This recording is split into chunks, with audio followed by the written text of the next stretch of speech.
What is up, guys? Welcome back to the Lumsden Motorsports Garage. I'm Wade Lumsden, and today, thankfully, we got a bunch of parts that we were waiting for. So, with those parts, we had some issues with some shipping and stuff like that. Like I said, manufacturing and shipping and stuff has been crazy lately. So, always order your parts early. So, with these parts that came in, we're finally going to be able to get to some of the hub stuff, and we're going to do some bearings and get those adjusted the way we want them.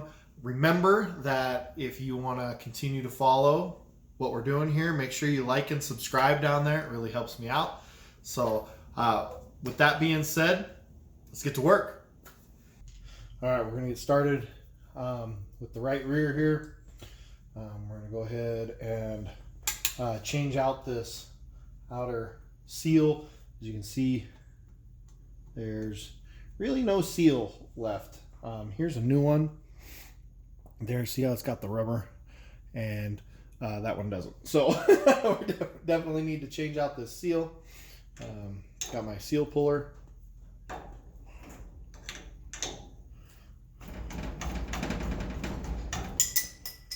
There we go.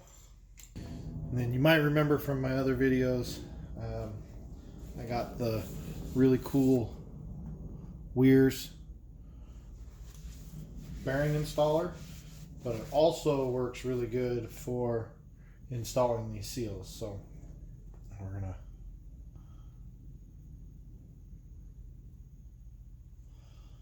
set that on.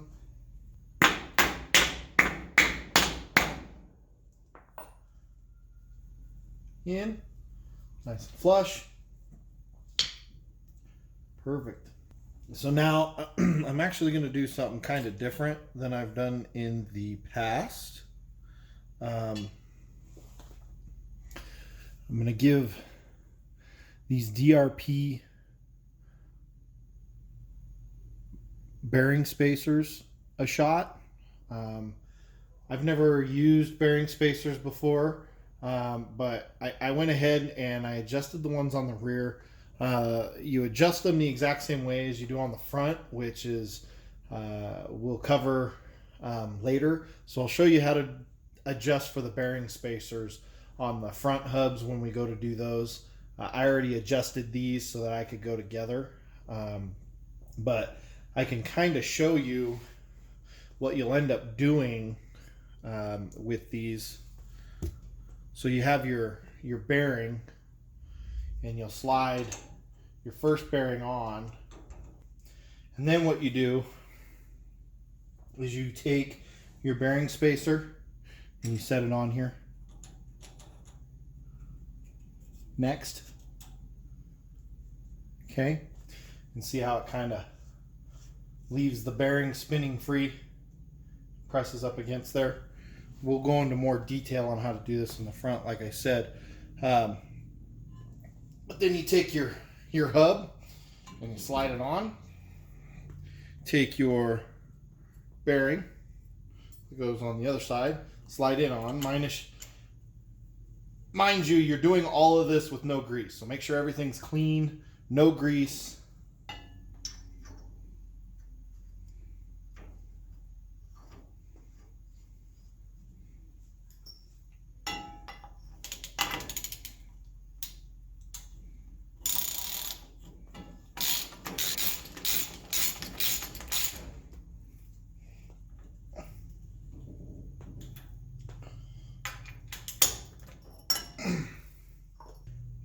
As you can see, I tightened up the nut all the way, and then this spins really, really free.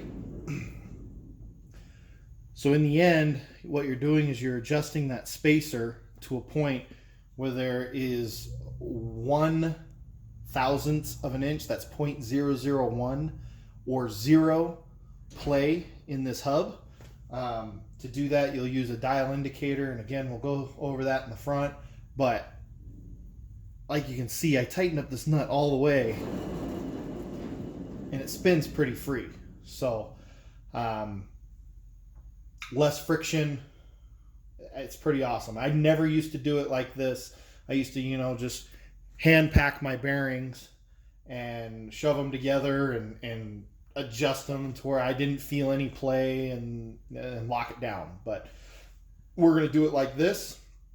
Again, that's already adjusted, so I'm going to go ahead and put my seals and my grease and stuff together, which I'm doing something different with the grease as well, and that's really what we're going to go over in detail here. So I'm going to go ahead and tear this back apart so that we can grease these bearings and install the seal that goes on the back of the sub.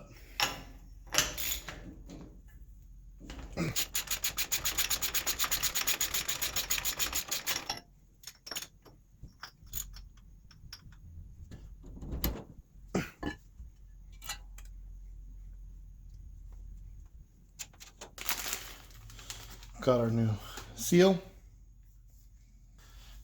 got our new bearing. So the bearing is going to go inside here after we pack it, then the seal, and then we actually have a retaining clip that goes on the back side. But let's get lube inside the bearing. So I'm going to try something new. I'm going to try this Day Lube nano ceramic racing grease. I've never used this stuff before. I have always just, red and tacky, pack the crap out of the bearings and throw them in there and adjust it and call it good. This is going to be new for me, but in reading the instructions, basically you take the syringe and you're going to end up placing the point in these areas in between the roller bearings and filling it up with grease. Now, I did some more research. And they say that you're only supposed to do every other bearing, and you're not supposed to put any grease inside here.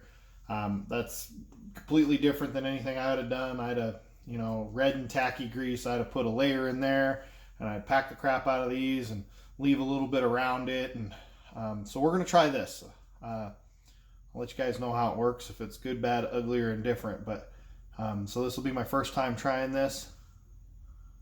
Use the syringe. Get a nice bead. Wow, that's actually pretty tough to push out.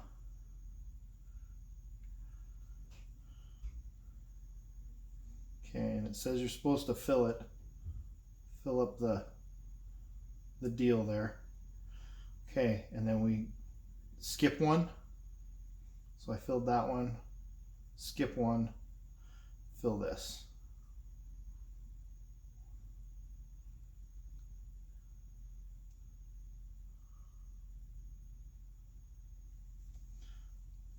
You can tell when it's full.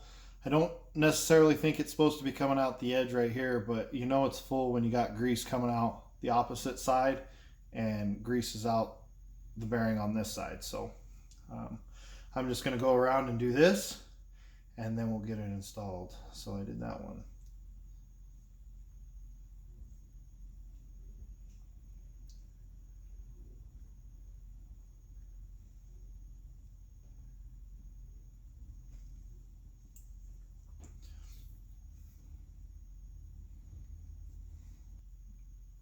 It's just a little bit tough to push it out, that little itty bitty hole. I know you can open that up to make this easier, but I didn't want to get too crazy with it. I like the slow and controlled method.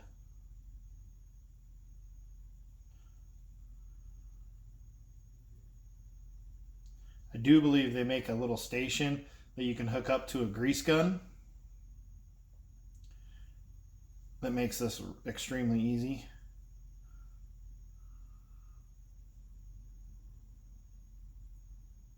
Probably a lot faster, but actually this ain't too bad. And honestly, I probably didn't need to wear gloves for this. I'm just used to being up to my elbows in grease when I grease stuff. All right, let's check and see how we did here.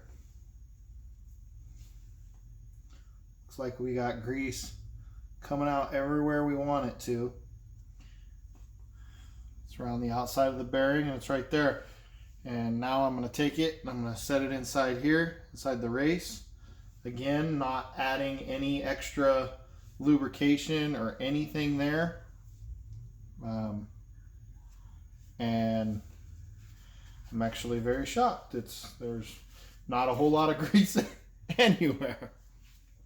All right, so I'm going to go ahead and take my fancy schmancy Weir's tool to help me install this seal. Kind of move this out of the way because it's like the right size to do that as well, so which is awesome.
It's not doing well.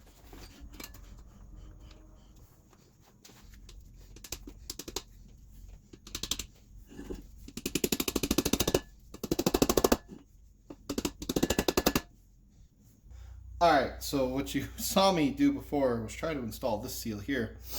This is a Speedway seal, and it did not go well. See how it's all messed up? I kind of lost my temper a little bit. I did 4 of these. Tried to install 4 of these. Okay, they're supposed to be for this, and I could not for the life of me even get this thing to start and go in properly. And so I kind of lost my temper and beat the crap out of it. So instead, I went and I picked up the winter seal, hub seal, and we're going to see how well that works for me.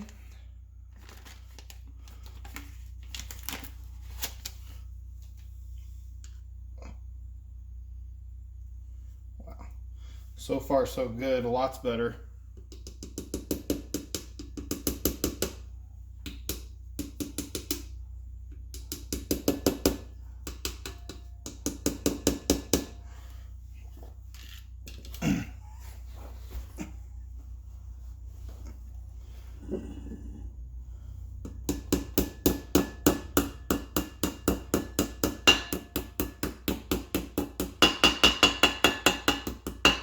Nice little taps, goes in nice and flush.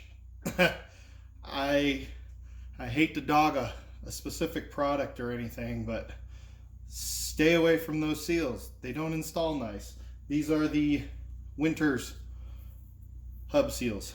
Now, I don't know if I messed up and I got the wrong seal for these hubs, but I literally went to the item when I purchased the rear end with the hubs, and I bought the seal kit that came with the rear end, and it did not work out for me. So Winters. Anyways, I might have messed up, but I was not very happy. So I went and got these. But now what I got to do, this is nice and flush right here.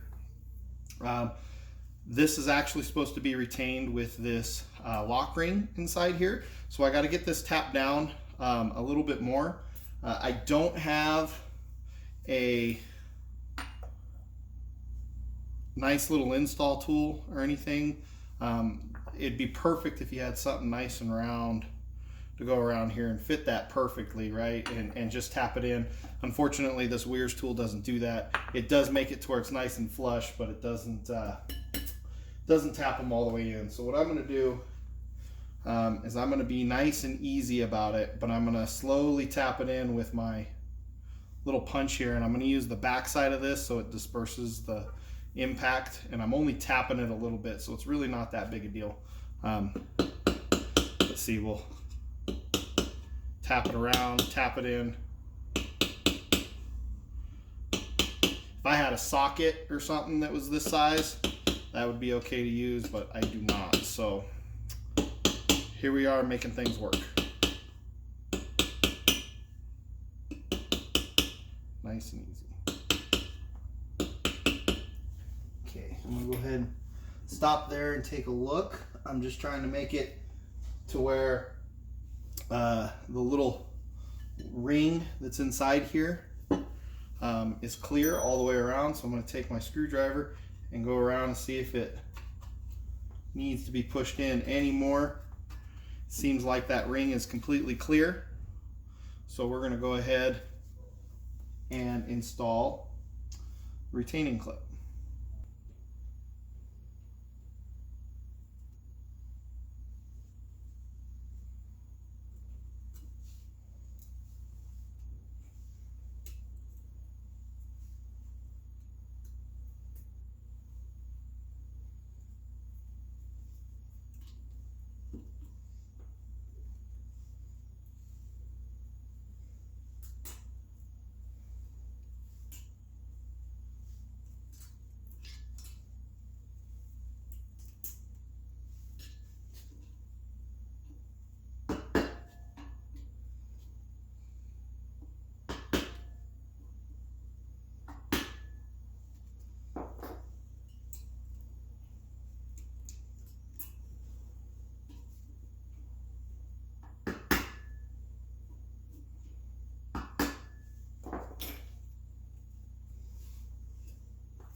All right,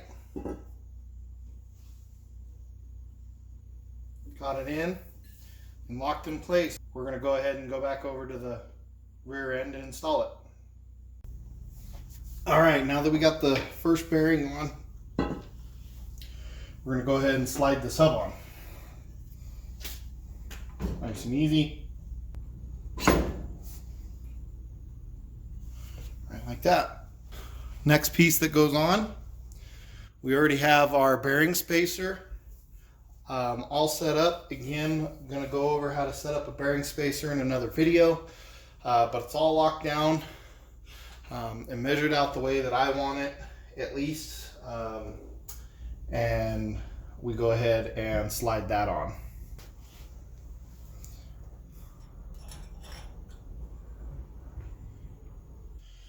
All right, and again with our next pack bearing, we're using the Day-Lube stuff again. I might have actually maybe used a little too much, but we did every other roller bearing again. We'll get that installed in here.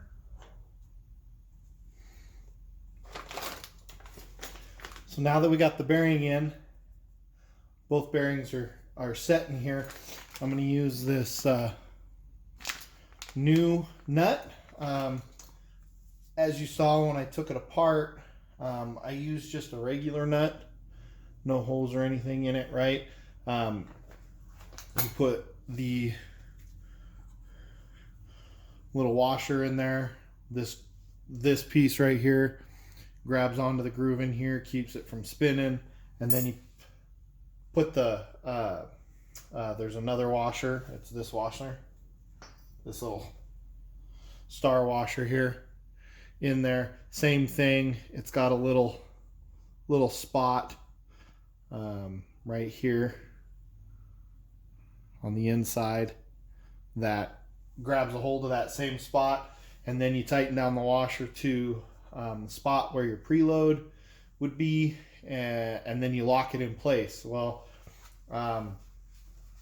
I've had that star washer thing break on me a handful of times. So, and it was usually the left rear that it did it. But I'm going to go to this new style. It's a locking style. We're going to see how that works, especially with this bearing spacer. What we're going to do is we're going to tighten it down, and we're just going to lock it tight. because the bearings are going to push up against that bearing spacer and keep the preload or the spacing that we need so we don't wear our bearings out. So I know I didn't really show you how to use the bearing spacer, but in the end, a lot of setup for the bearing spacer, a lot of time in that and getting that right makes this part easy. So we're going to go ahead and give this stuff a shot and see what happens. So again, washer first, shove that in. And then in this case, we put the nut on second, instead of that, like the retaining washer. So we'll go ahead and put that on. Use my handy dandy tool here.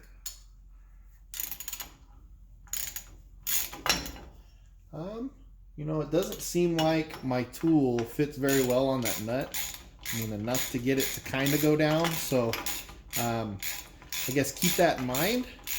You might have to do something different than using this socket. Yeah, mine is just spinning on there.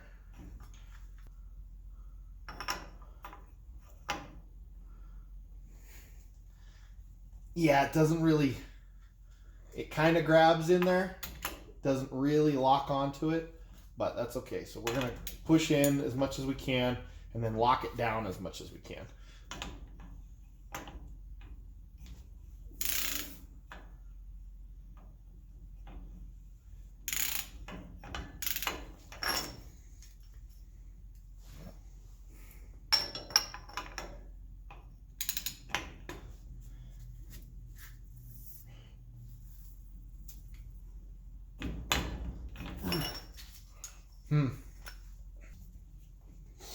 If you have issues with that, you can always come in with a little punch and tap it tight.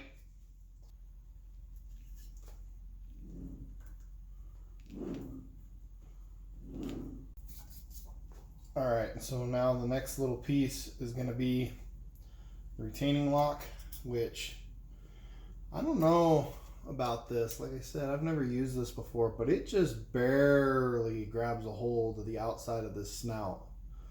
Let me know if you guys have used these before and what your opinion is of this just barely grabbing a hold of the snout. I'm going to go ahead and lock it down into place, but I don't know. I don't know how comfortable I feel with that.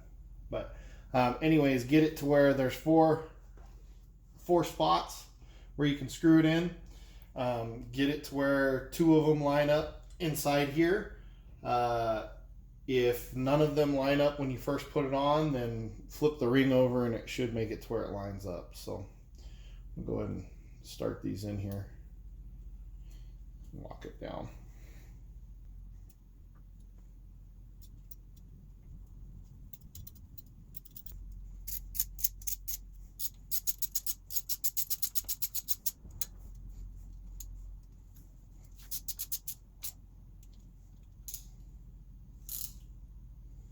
All right, locked in place.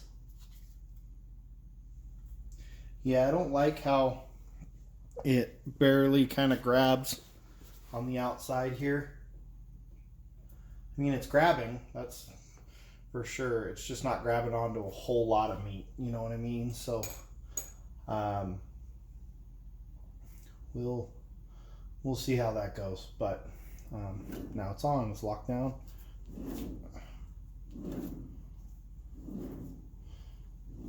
Spins decent.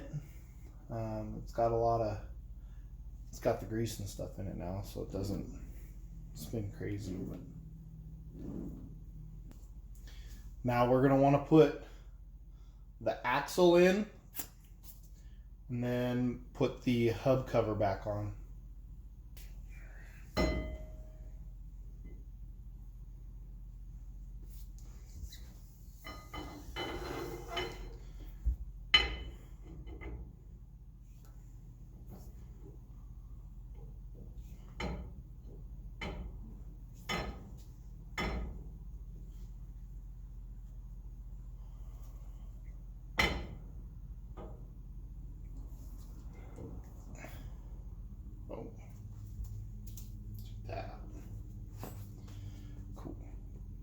And really, you could put the hub cover on first and then slide that on. I just kind of wanted to show how this seals around the axle, which is a nice fit. There's actually another seal on the inside of the rear end down by the pumpkin. And if that seal were to go bad, it would allow your oil in the rear end to come down the axle tube. And if it comes down the axle tube, then this seal is the only thing that's keeping it from kind of coming out. But this also helps seal the grease from any dirt and all that other stuff from going into the axle tube. So, got our drive flange. We're going to line up the little holes on here. Put it right there. I'll need a little bit of a spin to get it to want to slide on. Finish putting the axle the rest of the way in. And there you have it. Oh, something you want to look for too is there's a little O-ring right here that goes around here. Make sure that's in good shape. That's something that I had already inspected, and it's in pretty good shape. So that's actually seals around this surface right here as well. So make sure you check that.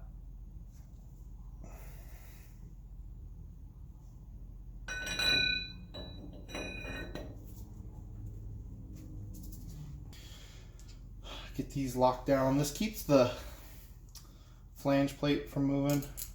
When you take your tire and stuff off, I have in the past when I was really balling on a budget. I have in the past been without these before, these two screws. And really your tire, when you put the lug nuts and stuff on, holds all that stuff together, but you really should have these to keep this flange on here and bolted on there. Otherwise, this kind of dances around the lug studs, and that's not necessarily a good thing. All right, now that that's done, final little bit for this hub is to clean up our cap. Our beautiful little cap here. It's got a O-ring on it as well that seals around here. We'll get this installed.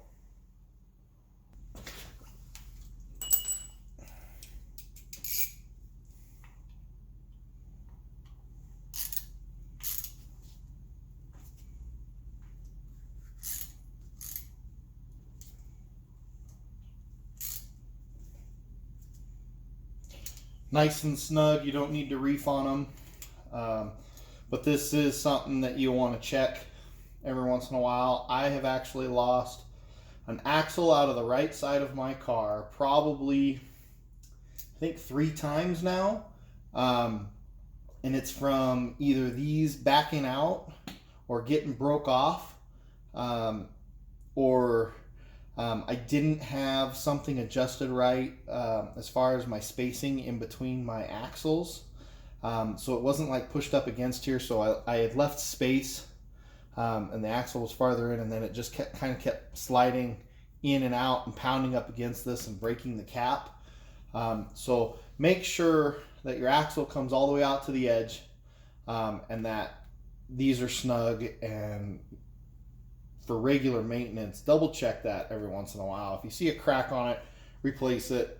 Make sure these aren't backing off.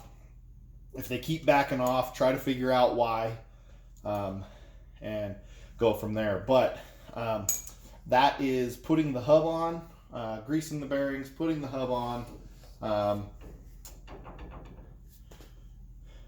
Now that's good to go. We'll come back and do the brakes. I'm waiting on the brake pads to show up. All right, so now that we got our hub and stuff on, now we can measure for the proper placement of our bird cages. So in your probably book you got from your chassis manufacturer, or if you don't have the information yet, you could probably contact your chassis manufacturer and get the number for what they suggest. My chassis manufacturer, Shaw, they suggest taking a measurement from the inside of the rotor to the center of the Heim joint. I'm going to set this at that, except with a little bit of a difference. I made a change part of the way through the year where I actually moved this bird cage. I inboard it more. So I'm going to refer back to my notes that I took before I took the car apart. And also, instead of going to the center of the Heim, I know that distance isn't going to change, from here to the center of the Heim. So what I did is I made the measurement from the bird cage to the rotor, and it just so happens that my bird cage is set right where I want it to. So remember, I left a lot of things loose, so now I'm going to go back and lock everything in place, and now my bird cage is in the right spot, and I just got to do that on both sides. All right, so luckily, I know before I said I didn't have the parts to do it, but we had some parts come in. Woo!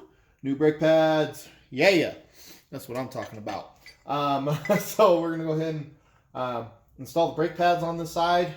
We've got, we're looking at the right rear here. We've got the bird cages all set in place. Bar lengths are all set. We packed the bearings, put the new hubs on. Honestly, I would have loved to have been able to replace these rotors, but I just didn't quite have the funds to do it. So we're just gonna put new pads on, and I'll probably come back and try to scuff these up a little bit with a Brillo pad or something. But for right now, we're just gonna put new pads on and go from there. If you've never done this sort of thing before, so here's the caliper, right? The caliper was actually extended out a little bit. I use this fancy dancy little tool here, super cheap. You can get one out of O'Reilly's or whatever. And then you shove an old brake pad in there. Where's my old brake pad? You shove an old brake pad in there like yay so, and then you shove this in like yay so, and you screw it out, and then that pushes that out. Normally when I would do that, I would also put a hose on or something to the brake bleeder, which this one looks a little messed up, but I put a hose or something onto the brake bleeder so when you squeeze this, it actually squeezes all the old fluid out. I didn't do that this time because I'm actually going to do a whole fluid flush because the fluid that's in it is old fluid, and I like to do a fluid flush before the start of every year. Fresh brake fluid is kind of key, because brake fluid's hydroscopic, meaning that it attracts water and it attracts moisture into it. So even just sitting in your master cylinders, it's getting water and stuff into it, which just gives it more of an opportunity to boil inside the caliper. When it boils, it creates heat, which makes things expand, which could make your brakes soft and squishy, or even create drag. And you don't want those things in a race car. So like I said, I've already sucked that in. So I'm going to go ahead and take my new pads and set them in place inside here, which is awesome. I'm kind of excited that new parts are going back on the car. And then there's this one that's got the little deal here. Mine are Willwoods, and I'm using a medium compound all the way around. I know there's lots of things you can do with brake pads, but honestly, I don't think I'm to that point where I need to be fine-tuning with my brake pads yet. There's plenty of other things I could do to my car and do with my car to make myself faster than be messing around with brake pads right now. So I just go medium compound all the way around. All right, and then we get that set in place. And now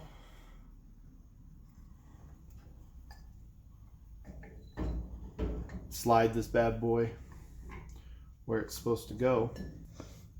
Okay, and we're going to take our brake caliper bolts, slide them in. So you notice that they're threaded on this side, and then there's a nice big round head here. The big round head fits on the rides into this part of the caliper right here. So we'll put that in there. And then there's that nice groove for the pad to keep the pad from wiggling out that it'll go through, and then pin through on the other side.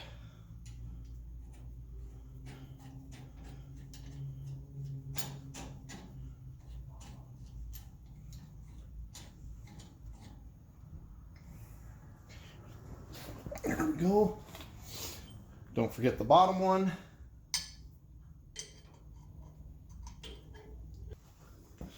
Go ahead and tighten it down.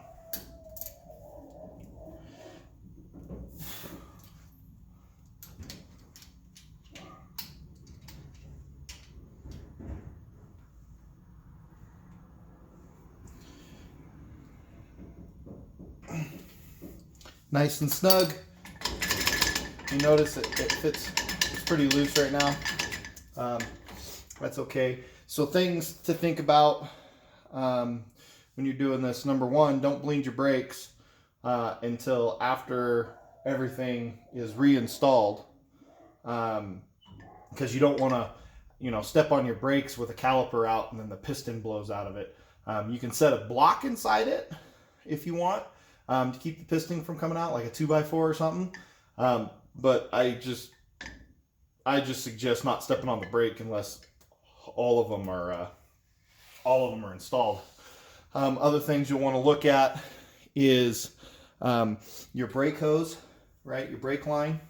You're going to want to make sure that it stays out of the way of your bird cages. It's not going to have a crazy twist in it or anything like that. And if you've never installed a caliper before, like you didn't take it off the car and you're starting brand new and fresh, make sure that the bleeder that I showed you earlier is on the top. Because if you install it upside down, you'll never get all the air out of it when you go to bleed the brakes, because the air will always be sitting up at the top of the caliper. So make sure you put the bleeder at the top. I know Willwood, I believe it's Willwood or AFCO, I'm not sure which actually. They came out with a new caliper that you can interchange it, right? You can put the inlet on one side and the bleeder on the other side, and then with the exact same caliper flip it over. That way you can have one spare in the trailer versus having to carry a left and a right. But so yeah, now we have basically one side is complete. We're going to go ahead and finish up the other side, get the other side together, and then I believe in another video we'll go over shock, spring, slider, that happy stuff, and putting those on with more suspension components. All right, thank you for watching, guys. Again, if you like what we're doing here, make sure you like and subscribe. If there's anything you would have done different, or if I did something wrong, feel free to comment down below and let me know. I like seeing those types of things. So man, we're to the point where parts are starting to roll in, and we're going to be able to start thrashing and really putting this car together finally. And hopefully I can do it in enough time to be able to go and test the car before I drive all the way across the country to see what it's going to do. So stick with us. Again, like and subscribe. This adventure is just going to start taking off and probably getting a little crazier. So thanks for watching, guys. I really appreciate it, and we'll catch you next time.